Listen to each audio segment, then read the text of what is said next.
right? For 22 through 27, we're going to be identifying congruent triangles and explaining why they are congruent. So, in 22, our two triangles will be right here, right here. Let's see, we know 2 out of the 3 angles in each of those triangles, so we're going to use triangle sum. Let's see, 60 and 50 is 110. That makes this one 70, and then 70 and 60, and that makes this one 50. All right.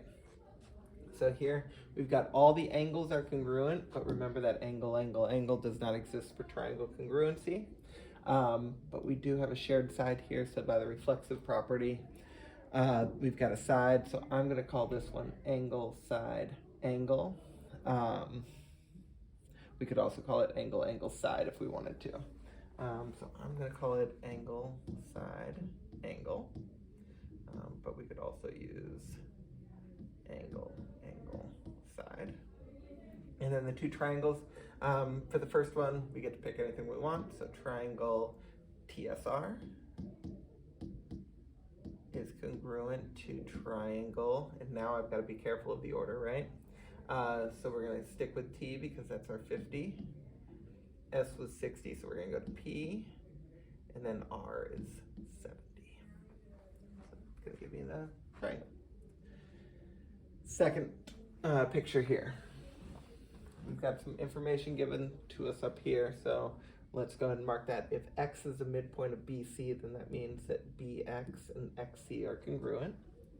And we also know that AB is congruent to DC. So that gives us side-side. Now we're either looking for that third side or we're looking for an angle. Third side is elusive. We know that X is the midpoint of BC, but we don't know about AD. But we do know that those are vertical angles right there, so they must be congruent. This gives us side-side angle. Oh no. Side-side angle is not strong enough to show congruency. So number 23 is going to be none. Or not enough information anyways. In 24, we're looking at 24. Again, I've got vertical angles happening here, so I'm going to go ahead and mark those. I'm looking at PQ and RS, so PQ, RS, and QT, and ST right there.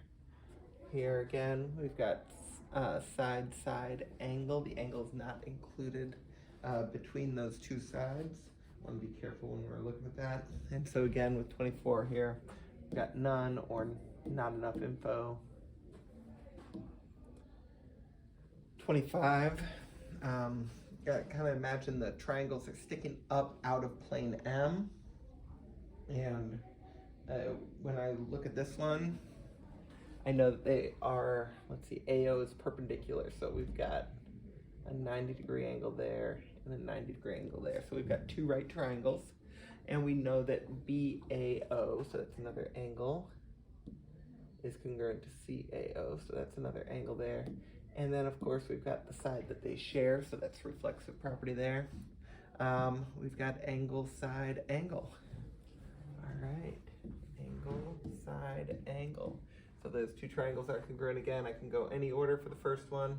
Let's call it triangle ABO is congruent to triangle. Now the second one, I've got to pay attention to that order. A is congruent to A. And I went down to B, so I'm going to go down to C, and then O, the right angle, is going to come at the end.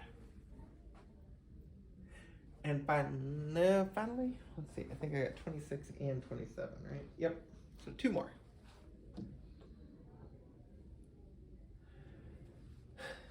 When I see those vertical angles, I'm going to immediately mark those congruent. I also know that AF is congruent to BF, and FC is congruent to FD. Here we've got side, angle, side. Let's go side, angle, side right there. And then the triangles, first one, any order we want. I'm going to go triangle ACF is congruent to triangle. And over here, we've got to pay attention to that order. So AC was the unmarked side, and then to F was a 2, so BDF. BDF. All right. And now finally, we've got 27. 27, I don't have any vertical angles, nothing immediately comes to mind. I do have a reflexive right there, so I'm going to mark that one. Then we also know that ZW, ZX, WY, XY, there we go. Oop, let's make that 3 just to make them all different. We've got side, side, side. Classic. And the triangles, again, the top one, any order we want. I'm going to go WYZ.